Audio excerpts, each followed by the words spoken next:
Hey everyone, it's Nico, and hoo boy do I got a game for you guys. This is called ASTLIBRA Gaiden, The Cave of Phantom Mist. Now, a little backstory about this game, because if you've played the previous entry, which was ASTLIBRA Revision, which came out in 2023 on Switch, it's also on Steam. There's a little bit of a difference between the new game on Switch and how it's presented on PC on Steam. So on Steam, Phantom Mist is DLC for the original game. But on Switch, they made this a standalone game, as it's more of a side story or a spin-off to the original. So for me personally, I have not played the original game. So now that we've kind of cleared up that little bit of confusion, what is this game? Well, at its core, it's an action RPG. That's what it looks like, and that's mostly how it plays. But the part of this that introduces the highly addicting elements is its roguelike core. It has that typical dungeon structure where you're going to go through various dungeons of different biomes, and you're going to earn upgrades and XP and things like that, materials to craft, and you'll fight a boss at the end of it. And if you die, depending on the difficulty, that'll have certain repercussions, but you'll respawn in the town. And it has that gameplay loop that I find highly addicting. Now, I wouldn't put this game up against Hades, but I found it to be pretty addicting, and over the last few days leading up to me creating this video for you guys, I couldn't stop playing it. Now, in the beginning, it doesn't feel like anything special, but once you get into it, you really start to see how much there is you can do in this to really customize and cater the experience to how you want to play.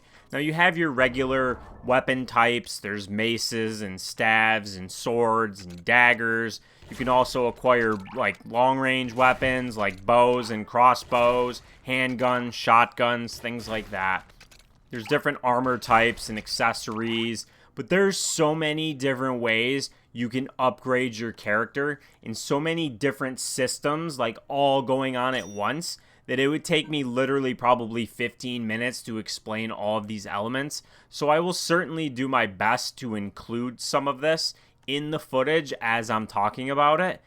But after playing about 12 hours or so, I did clear the campaign, and I thought like, oh, that was really fun. You know, for $10, that was a lot of fun. But when you beat the game, there's even more, and I'm not even done with it yet. I'm going to keep playing this some more, but I wanted to make this video on it prior to the release. And the key thing that I want to mention that kind of really stinks about the Switch version, and this is the elephant in the room, and you might have already noticed it in some of the gameplay as I've been talking, but the performance really does slow down and dip and stutter during combat. And it gets worse the later you get into the game, the further you get into the game, it gets worse. And the reason is that the spells you learn are more graphically intensive. There's more enemies on the screen. When you're hitting enemies, like all the hit point markers are popping up and all things like that.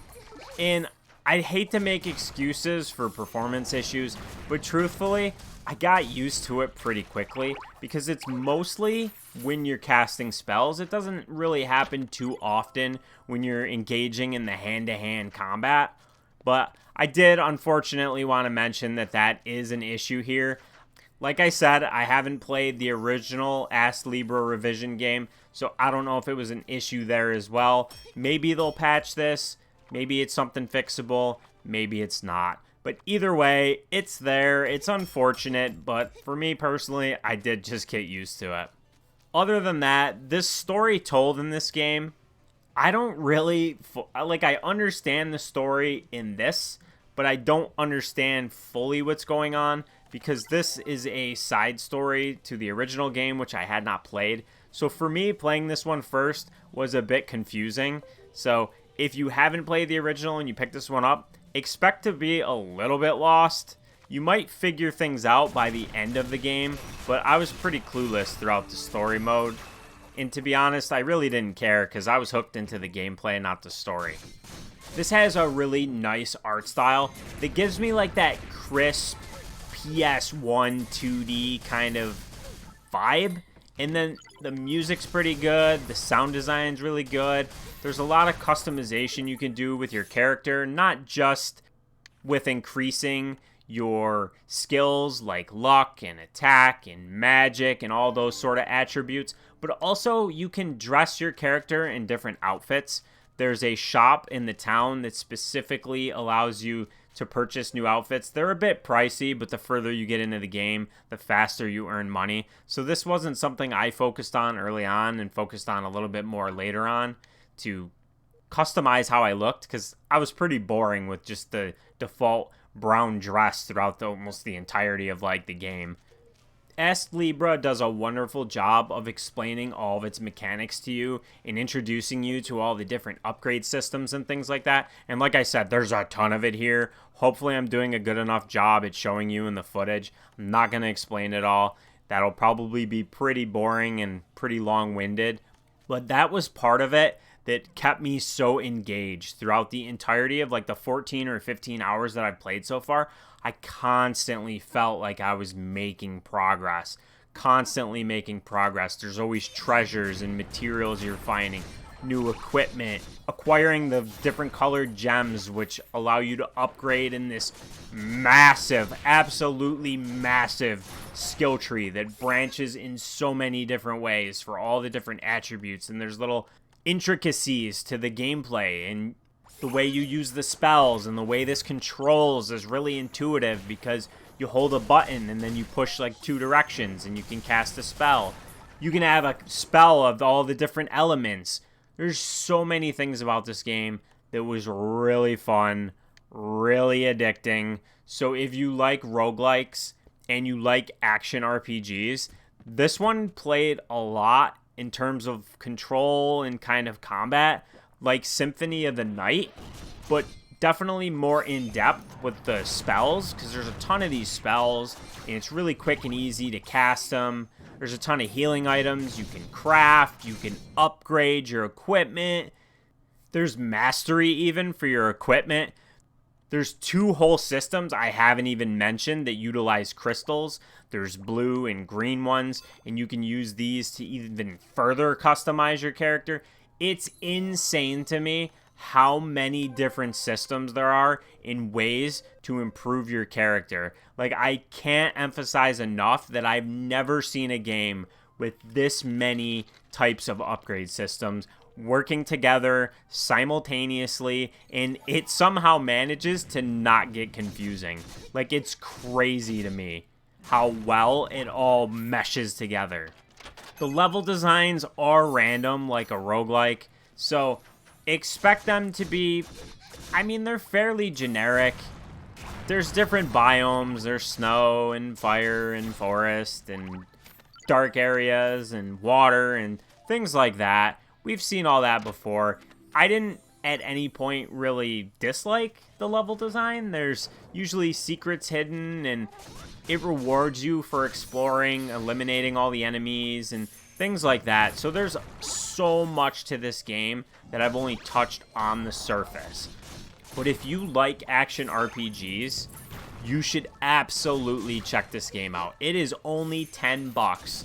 They advertise it as a 20-hour adventure, and I'm around the 15-hour mark, and I'm into the post-game content. So I'm assuming that that includes the post-game, but I don't know for sure. I'm having a lot of fun with this, so much so that I honestly do want to pick up the original game and play that as well, because I know it plays similar to this, obviously. This was originally, like I said, DLC for the Steam version of the original game, but on Switch, it's a standalone, which I'm really happy they did it that way. I think that's a better way to handle something like this. It is a really meaty experience as a whole. I've played games that were $20, $30 that were similar to this that didn't have this much content. the main two areas of the game you're really going to spend all your time in is the town that you start off in, and then also the caves, which have all the different biomes and different floors, and you can quickly travel between all the floors. There's also an arena in the town that you can battle in, and it's basically like challenging boss fights, and you're rewarded with some blue gems to increase your stats. There's a lot to do in this game, and I'm currently like in the process of playing through the post-game content. This game is so awesome that I highly recommend you check it out. I'm having so much fun with it.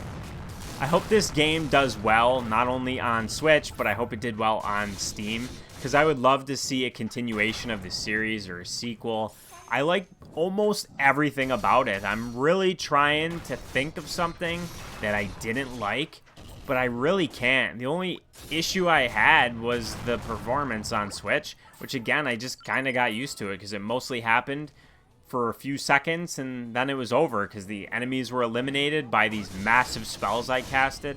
So that pretty much sums up my experience so far with ASTLIBRA, the Cave of Phantom Mist.